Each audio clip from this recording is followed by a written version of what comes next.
There's a topic it seems that I just can't stop making videos about, and that's extension security. If you've watched my channel, you've watched a few videos on browser extensions or IDE extensions that have either been malware, turned into malware, whatever it is, and they're stealing users' data. They're kind of a perfect combination of widely used with low scrutiny and easy to publish for any developer or attacker. You got to think of it as a common way that users are running untrusted code on their machine. How much thought does the average user put into installing a browser extension? If you're coding in VS Code or Cursor or one of these new IDEs and they have an extension marketplace right there that adds whatever shiny new functionality you can dream of, how many people are actually pausing before they click, yeah, go ahead and add that extension? I haven't done a whole lot of conversations on this YouTube channel, but I was just in Vegas this week. I ran into a bunch of people, and one of those people was John Tuckner. John is becoming one of my go-to experts on extension security. And he let me know while we were in person in Vegas last week that something shifted behind the scenes with all these new VS Code forks. We're talking things like Cursor and Windsurf. They all pretty quietly started using a whole new extension marketplace, not the official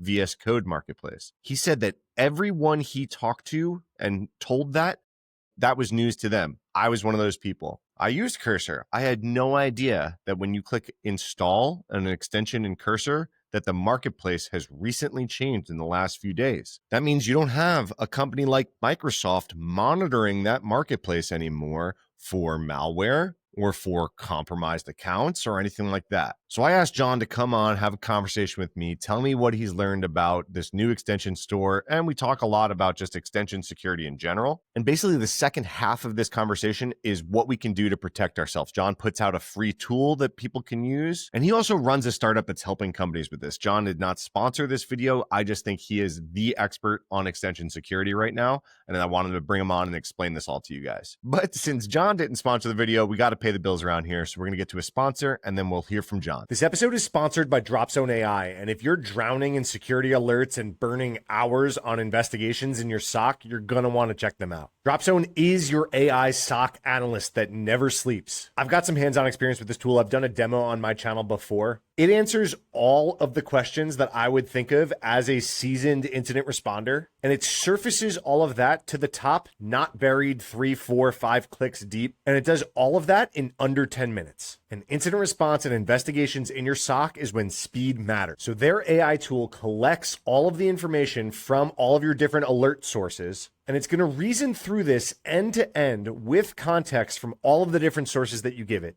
And it's going to be able to write a full investigation report, and again, 24/7. So you're going to take your tier 1 SOC analysts and you're going to increase their capacity tenfold with a tool like this. Setup is ridiculously fast. You can be up and running in less than 30 minutes, no code involved. You start integrating your alert sources, and then they're going to start surfacing this kind of investigation information to you right away. So instead of your users reporting every suspicious phishing email, requiring a human to go look at it and go, is this actually phishing? Is this actually malicious? You get an alert like this that's got all of the information that investigation would ask right away to make much faster decisions. And then equally as powerful, how about all of the alerts that are constantly having to be marked as benign? One of your security tools fires off a bunch of alerts because someone read a bunch of information out of S3 buckets. Well, with all of the additional context that Dropzone has, they can look at it and say, actually, that is expected behavior. That user is logged in from an IP address where they consistently logged in from, and that user is expected to perform a backup today. Hit that link in the description below, book a demo, tell them I sent you. They'll take special care of you. Thanks, Dropzone, for helping keeping this channel running and for keeping these SOC analysts out there fast, effective, and sane. All right, Tuckner, thanks for coming, hanging out. We just saw each other like last week in Vegas. I feel like I can still feel you in my presence. I keep making video. I can't get away from extension security. I just can't get away from it, right? I've been talking. I'm old hat extension security. I here right. Insert if I'm not lazy. Insert overlay YouTube edit of Matt in 2011 on stage at Black Hat talking about browser extension security. I feel like I could give that same talk, maybe with a few extra slides about something, but not a lot has changed, right? And it feels like it's getting worse. And I've made a bunch of YouTube videos about browser extensions, like polymorphic browser extensions, changing their icon. That's super tricky. I've made videos about extensions both within the browser and in IDEs that were legitimate at launch and then became illegitimate at some point thereafter via phishing of the developer or a bad PR getting merged or just straight malware or whatever it is, right? Anyway, this landscape is going nuts. And then lately there's even some new stuff we're going to talk about with Cursor switching over its extension marketplace. For why do I have you here? Why did I call you, John? You're doing a lot in extension security. Why don't you just introduce yourself real quick? Yeah. So my name's John Tuckner. About a year ago, I started a company called curated, and I just went all in on trying to solve this extension problem for both browsers and for code editors. It pretty much started with browsers, and then my eyes got open to like the new expanding landscape of code editor extensions. So like this is all I've been living, breathing in the last couple of months is just what is going on in these marketplaces and why aren't people stepping up to the bat to protect organizations? I think a lot of these marketplaces are ran for consumers, and enterprises just have a different risk profile that they need to consider when using any of these extensions in their environments. Yeah, and just FYI, this is not a sponsored interview. You're not paying for this slot or anything like that. You're just, in my opinion, you're starting to own the conversation on extension security. And like I said, I can't stop talking about it. My eyes are all over it. There keeps being crazy headlines about stuff popping up in these marketplaces. One of the interesting parts for causing those headlines. It's fine. Not even just you, right? But yes, I have shared your blog in a few videos already. So one of the things that I think is interesting, it used to be part of my responsibility at a few jobs in my past of someone at a company that I was on the security team for would want to add an extension to their browser or their IDE or whatever, and they'd have to submit it for approval to the security team. And generally that was on vibes, right? It was like, does this look like a reputable publisher? And maybe there was like some tool that I could run it through that would just give me like kind of a score of like riskiness on this extension. And then, the security team would like say yes or no. But then what like never happened was the thing that's scaring me nowadays is like that behavior or that extension got sold to somebody that I have no idea who was, or they merged a bad PR or whatever it is, that extension turned bad. And now I approved that as the security person, but then like never went back and was like, oh, is that still behaving the same way as it was 8 months ago when I looked at it? And I think that's part of what you're kind of tackling, right? Absolutely. You hit the nail on the head. And like what you're saying about vibes is there's only so much information when you look at the web store to go off of. You have little insight into what the code is actually doing. And depending on like if you're the level of extension expert that you don't know what half these permissions mean or what they're capable of, or these like toxic combinations of permissions and how they intertwine together. So something that gives you cookie access while still being able to exfil that off to a third party, those two things together, like maybe just cookies is fine, but now you have the ability to send it to a third party, and that gets really dangerous, right?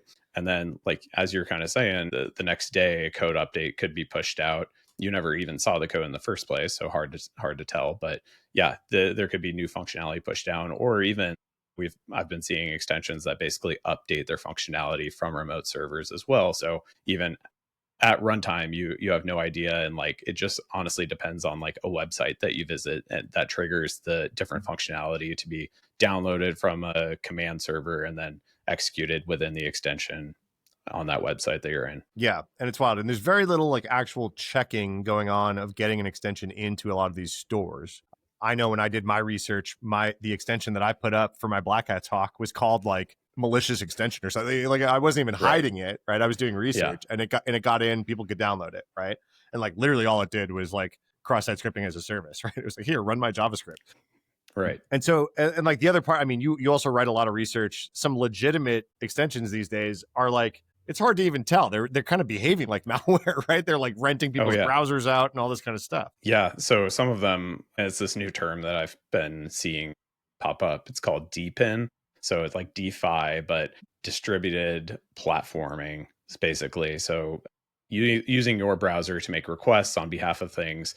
Matt, you worked at Reddit. You guys were like the ultimate blockers of bot traffic on the internet because everybody wanted to scrape Reddit comments. This effectively gets around that because it looks like just any normal user browser taking in requests being made to Reddit from a residential network access that most bot networks don't have access to. But it's not just making requests on behalf of users, but I'm starting to see extensions that are being able to execute workloads on behalf of users. So think a Lambda-esque function be pushed down to an extension, executed, returned back to the mothership. I mean, that's kind of, it could be used for anything, but like, let's just call it what it is. It's probably crypto mining, the return of crypto mining in the web store too. So yeah, absolutely wild. Okay, so the point, the real reason I called you today and I wanted to talk about it is you opened my eyes to something when we talked at Black Hat this week that I hadn't seen yet. Maybe I'd seen the name floating around, but it didn't really like register like what this actually meant. So obviously, long history. A lot of stuff we're talking about is browser extensions, but the IDE is kind of turning into like a new operating system, like ecosystem for people, especially with all the new AI agents and MCP servers. I'm seeing the behavior of developers change so that they are just like living in their IDE, right? Like I can MCP to Stripe and Cloudflare and Vercel and Supabase and all these kinds of things. So now just by coding or prompting, my IDE can go do all these other things that I would go do in my browser normally, right? So like IDE is kind of totally. turning it into its own ecosystem. Cursor being, what the SaaS mega star that it was, the fastest to $1 gazillion or whatever it is, SaaS product.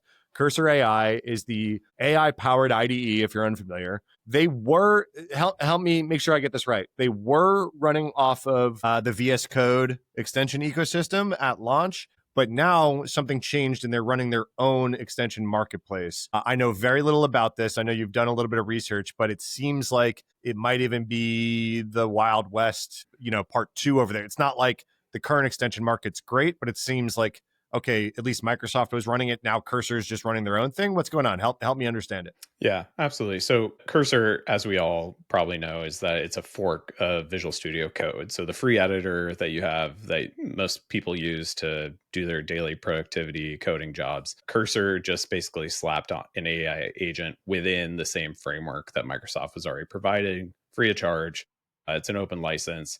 They were very permissive from the start to allow anybody to basically use this code editor, and Cursor took it for what it is, and they did everything within their power to launch a really exceptional product that I think a lot of people get a lot of valuable use out of. But where the rub lies is that there was a license that could be enforced, that you can just make a competing product to Visual Studio Code and engulf Microsoft's resources basically forever. And so the choke point that existed was the Visual Studio Marketplace. So you use the Visual Studio Marketplace to install extensions into your VS Code platform that give you new functionality like highlighting code or being able to run test jobs a little bit easier. Like the possibilities are really limitless, but all of these extensions are found to be very valuable by developers to speed up time. These aren't things that would necessarily fit within the product, but because somebody just wanted to have this feature, they developed it, went and launched it in the VS Marketplace. Those extensions end up becoming licensed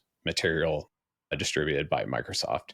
Microsoft has a ton of resources to prevent malware from this ecosystem, right? Microsoft's one of the largest companies in the world, and they do a pretty decent job of keeping the cruft out of there. Not perfect, right? But like nothing ever is, and especially in security. But around April this year, Microsoft began enforcing that license to cut Cursor off and other AI code editors, other forks that were utilizing the Visual Studio Marketplace. And what that essentially did is saying, okay, no more extensions could be installed from Cursor, from the Visual Studio Marketplace to Cursor, right? And we'll just focus on Cursor for the time being. Overnight, basically, this caused a lot of problems with Cursor, as you could no longer install the extensions that you really needed. The extensions that you already had installed are, were still existing, but when those wouldn't get updated or wouldn't be caught up with the current version that's in the marketplaces. Fast forward to about the late part of June, and Cursor decided to switch all of their users over to a new marketplace called OpenVSX, which is run by the Eclipse Foundation. So this is a much smaller marketplace. It's about, if you say that the VS marketplace has about 80,000 extensions, the OpenVSX marketplace has when we're recording this, has about 6,000, right? So that disparity is massive. Some of the most popular extensions have been ported over, but there's a lot of issues with just the uptime of OpenVSX. I don't think that anybody was really notified that this was going to happen overnight. And honestly, like, a lot of users have no idea that this switchover happened. So everything basically works the same as it did, but where your extensions are coming from are from a completely different registry than the Microsoft marketplace. And everybody that I've talked to over the past couple of weeks have zero idea that this is going on behind the scenes. Yeah, it was news to me. This is why I was like, wait, you got to come talk to me about it, because I didn't even realize this was happening. Do you know if the download numbers came ported over, or if the No. download numbers being shown on OpenVSX are those true download numbers? Those are true as far as I know, those are just true download numbers to OpenVSX. And That's wild. what's representative in Cursor as you're looking at the download numbers is what's coming off of their registry, not the VS marketplace, right? And you kind of have to take into account that there's telemetry, or there's sophistication in measurement for for Microsoft. They might be able to catch inflated download numbers or be able to watch for bot activity. Whereas in OpenVSX, since it's generally a pretty new platform, or it's much smaller, my hunch is that it's not as sophisticated, so that if you just hit the download link a couple 100,000 times, you're instantly one of the most popular extensions in the registry. And not just the registry, but all of that data flows down to your code editor. It looks the exact same that it does if you were using VS Code, with the top extension of the list having the most downloads, and trusted, verified. Those attributes are very minimal when you're actually looking at the code editor. So yeah, there's a risk there. Yeah, and just pulling it up, just share the screen, because I was looking at it while you were talking. I mean, so this is popular. So this OpenVSX thing we're talking about, this isn't some like weird niche thing, right? Cursor and Windsurf and all these people, all these other VS Code editors are now using this. All these VS Code forks are now using this marketplace. And as you can see, millions of downloads, right? So this isn't like, we're not talking some like niche marketplace, right? Git Lens, 3 million downloads, Rust, YAML, millions of downloads. Yeah, and you even see other AI tools in here like Klein or Rucode are getting, hundreds of thousands, if not millions of downloads themselves, right? I also find it really and funny there are to verified publishers, in this marketplace, pushing their applications, because this is where these code editors are installing from. Do most people understand that their extension is coming from this marketplace and installing these bumping these numbers? Probably not. And so these numbers are truly kind of reflective of how many people are using these code editors, these AI code editors, to run out their jobs, right? So yeah, I think the important part to note here is the user experience has nothing to do with this website that I just showed, right? You're just in Cursor, there's an extension button, you see the popular ones, it's like, do GitHub better. Yep, done. Click install, and you have no idea that you're not talking to the official VS Code store anymore, right? Yeah, well, and so there is like a little extension page within the code editor that you can review the extension. But if you go as far to really want to look at the web store, the web listing, there is a marketplace listing hyperlink within the page. When you click on that, you actually go to this Cursor proxy, where it determines, is this a legacy VS Code extension that's still existing? Do I need to take the user to the VS Code page? Or is this on the OpenVSX registry, and then it'll port you over to there? So like, when you're looking at the code editor, it's almost smoke and mirrors to be able to tell you where your extension is actually coming from. Okay. And so then like the point of why we're talking is also because it seems like you and maybe some other researchers that are interested in extensions are finding malware in this ecosystem, maybe even in verified extensions, but also just like some straight up malicious extensions that are gaining popularity. I know that I was talking about one. I don't know if it was in this store or the official one that was Ethereum related, right? So it was like targeting Web3 developers and draining their crypto. We saw some chatter on X, kind of unverified, but like, hey, this developer kind of came forward and said that they got their crypto drained and stuff like that. So what are we seeing? And then who runs this? Like, so obviously Microsoft could have, like you said, wasn't doing a perfect job, but there was a throat to choke. You could hit up Microsoft and be like, this is malware, and it will get taken down. I think that's going on here too, because I think some of the malware that was written about is already removed. What are you seeing, and who's the janitor of this system? Right. And ultimately, I think there's three parties at play here, right? You have Microsoft restricting the access to the Visual Studio Marketplace. You have Cursor, who made the decision to move everybody from the VS Marketplace to OpenVSX, which overnight, that was just a massive change to the OpenVSX group run by the Eclipse Foundation, Okay, who Eclipse. as far as I understand it, they didn't have a ton of notice that this was going to happen. And, for the first couple of days, there's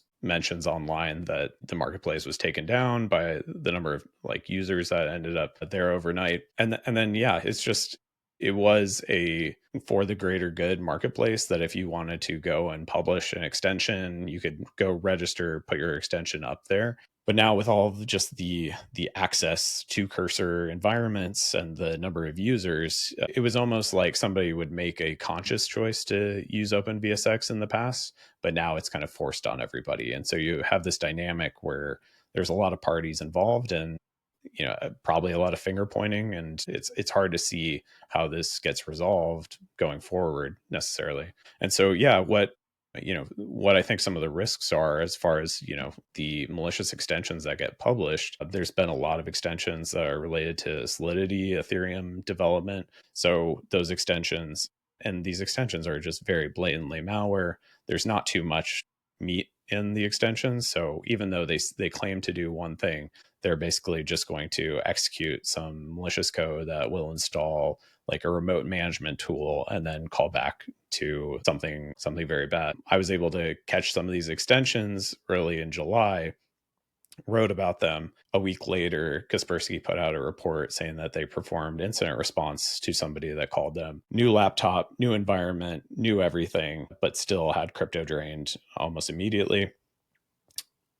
The culprit ended up being one of the malicious extensions that was installed through the Cursor environment. And so you can kind of see this impact and how quickly this all can escalate, even if the extension isn't there for that long. All it takes is one install, one double click. This malware can just get distributed so quickly onto these systems, and the second that it hits, it basically activates and starts doing these things in the background that give attackers access to your environment. So what do we do about this? How do you protect yourself? I mean, it's not reasonable. Being the person that was responsible for this, there was no way that my team could have done anything resembling code review per version on browser and IDE extensions per employee. I mean, everyone had their own flavor of thing that they liked. That I couldn't believe the extensions that people would submit for approval that were like they needed to do their work properly, and it was like, oh man, I can't even see if statements the right way if they're not read. Like, you know what I mean? Like, just weird stuff. So like yeah, I mean, I know obviously you have a product in this way, like feel free, to share what you're doing about it, but like what the general public listening to this, right, that isn't going to like bring Secure Annex into like help a company. What Yeah. do we do to protect ourselves against this? I mean, I think part of it was just coming on here and getting awareness out that this is happening in the ecosystem, that your IDE, if you're using Cursor, if you're using something like Windsurf, might be installing from a different marketplace that has different protections and different level of rigor in it right now. Um, and honestly, like once you understand that, then the next step is to get an inventory and be able to understand what extensions that your users are actually having installed. But the tooling for that is pretty limited right now, and we really need to call on some other producers or other tool makers to be able to give people this visibility to get a grapple on what extensions that they actually have installed. What my service is doing is it's providing insights and enrichment into those extensions. And generally, I've been working with a lot of people that are using stuff like OS Query. You can probably use JAMP extension attributes in order to get a listing of this. There's some opportunity to like use CrowdStrike to pull these lists, but even then, these like EDR tools are kind of looking past a lot of this, or not giving this information to teams as well. And so once you have that inventory, like, yeah, use a tool like mine to understand what the code is actually doing, check lineage, sometimes these things get removed from these marketplaces, as they should, pretty immediately, but that gives you a little recourse to really understand what was installed or what the code actually was without it actually being on your device, or perhaps it was already uninstalled or removed. And so, when you have that information, you can get a better understanding of what the scope was, if you were impacted, or what extensions that you have installed are actually doing right now. How about, that's great for, like you mentioned, like your users, right? So like you're talking like a security team. How about, like, I'm a solo developer, I'm using Cursor, you know what I mean? Like, how could I even decide if the extensions that I'm using are safe or remaining safe? Because we're, like I said, like we brought up a few times, some of the ones that you brought up were obviously malware from the get, but that's not always the case, right? Sometimes you install a legitimate extension that gets compromised. How are the most savvy people really isolating this to, like, limit the splash damage, I guess we would say, right? Is like, okay, like, it's obviously not reasonable for me to like expect that I'll never be a victim to this, especially if that extension changes and I did my due diligence on the developer, but the developer got popped themselves or something like that. But like, is there anything we can really do here? I mean, I think, like, personally, you definitely need to just exercise prudence and caution right now, especially when you're using Cursor on every new extension that you're installing, and just be aware of this issue as it is right now. But, if there is an extension that you absolutely need, you can use a service like mine, where I come through all of the files in the extension, understand the behavior of what's going on, and provide a just natural language understanding of what the Cool. extension is. And then another thing that I offer is like a watch. So if you want to continue getting auto updates, that's a choice that you could turn off within the code editor. But if you do want the newest functionality, all of the bug fixes, then you could use a platform like mine to watch and be notified of version updates in the marketplace, and then, like, end up reanalyzing the extension for every new code push. It's really a wild world right now, though, because based on the amount of access that code editor extensions have, they basically run as a user, right? So like everything that you as a developer would have access to, this code editor will have access to. There's no permission structure right now, so you can't say, oh, this thing It's has wild. only access to files in the environment that I'm working in the workspace, right? It's It'll wild. just, like, change directory out to whatever Etsy password, right? And so, I just think, like, until there's better controls at that level, and these ecosystems take it a little bit more seriously, we're going to be in for a world of hurt going for the Yeah. immediate future. Yeah, it's wild. How about like virtualized developer environments? Are you like pushing people in that direction? Like, hey, dev in a VM, like don't dev like on your Absolutely, like, raw metal. makes a lot of sense, right? And that can really limit the exposure to the Etsy password stuff.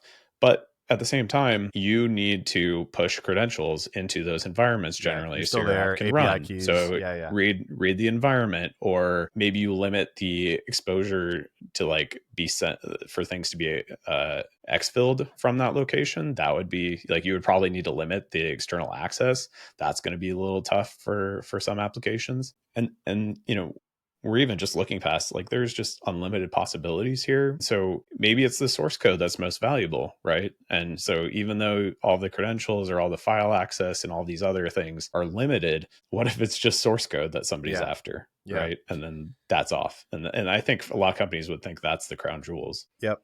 Yeah, I agree. Yeah, companies versus like solo developers, totally different like threat models here.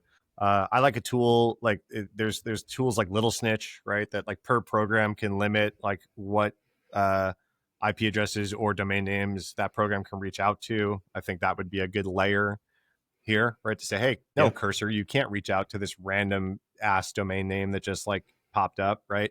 There's ways around that. If you ever let Cursor get to an S3 bucket and the attacker's using an S3 bucket to exfil, then right, you're toast, right? But and also Little Snitch is the noisiest, thing that you could ever use. So most people are right. just like, allow all. It's Cursor. It's Cursor's not malware. Yeah.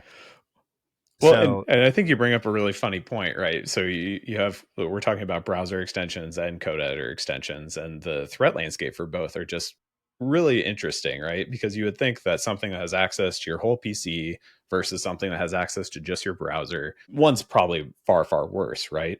But when you think about it, it's like, should VS Code be making external connections to S3 buckets? Maybe, maybe not, right? Or just any random website. Can you necessarily say that same thing about a browser? Your No, browser is just going to go to random sites anyways. And then you think about like getting access to cookies and things. Your VS Code extension is going to have a reasonably hard time trying to get access to your browser cookies in your authentication sessions, because Chrome type browsers, Chrome built browsers have done a great job of protecting data on disk and limiting access. But if you install a browser extension with the cookies permission and access to all URL, guess what? Now your authentication sessions can be captured and sent off to a third party. And nothing is going to look any of the wiser because it's just chrome.exe making requests out to random website. I think the other thing that I always like to remind people about all of these extensions. So I know you said the IDEs don't even have a permission structure, which is crazy, right? Yeah. That like we don't have like the equivalent of manifest.json in IDE extension land. We should, right? But the thing like about browser extensions is they need a lot of the permissions to like work the way that they need to work for some extensions. Certain extensions could limit it, right? So like I remember like when you're approving browser extensions as a security team, if you have that kind of structure in place, it's not like you can just be saying, oh, if has permission to all URLs you cannot use, because that's like, oh, then like you'll never get a password manager in there. You'll never get an RSS Ad reader in blocker. there. Yeah, you'll never get an ad blocker. You know what I mean? Like all like their legitimate functionality needs access to all tabs, all URLs. And so that permission looks scary, right? It needs to be able to access all data on all websites, and then tabs is like a separate permission, ability to like open tabs in Windows and stuff. And it looks scary, and it is, but you can't like hard draw a line and say no extensions can have this permission, otherwise they won't work. So super interesting. I think this whole area is going to get worse before it gets better, considering I gave this talk in 2011 and not much has changed. I know manifest v3 came out and like there's some stuff, right? But like still, if you find cross-site scripting in an extension and it has those permissions, that still behaves the same way. Yeah, one of my like most common replies to anything I post is like, when manifest v4. It's like we haven't even gotten done rolling out v3. Yeah. I mean, that's like TLS 1.3 versus Right.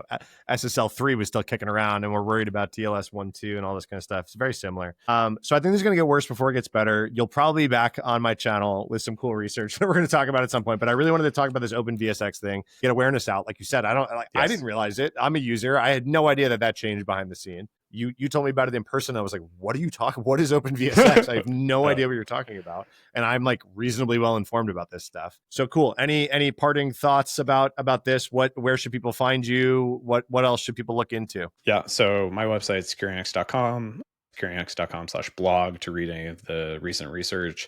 And then I offer a free tool where all you do is log in and you're able to look up any extension that exists on any of the marketplaces, get that really discrete type analysis into what is listed on the marketplace versus what do we know is malicious versus what threat intelligence can be matched up with the extension versus what's in the actual code, be able to monitor that day over day, and then actually get the results that you need to know when something goes bad, or if being requested is already bad. Cool. I'll put that in the show notes. I wish I had that when I was approving extensions. Like I said, I was going off of vibes. I'd be like, wow, there's a lot of permissions. Do I trust this developer? Yeah, I do, I guess. I had enough coffee today.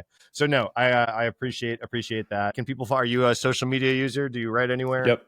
At Tuckner on Twitter, Blue Sky, johntuckner.me, LinkedIn, John Tuckner should be easy to find. There's only a handful of us. Cool. All right, John, thanks so much. It was good seeing you last week. It's good seeing you today. Always. Keep up the good fight. Thanks, Matt.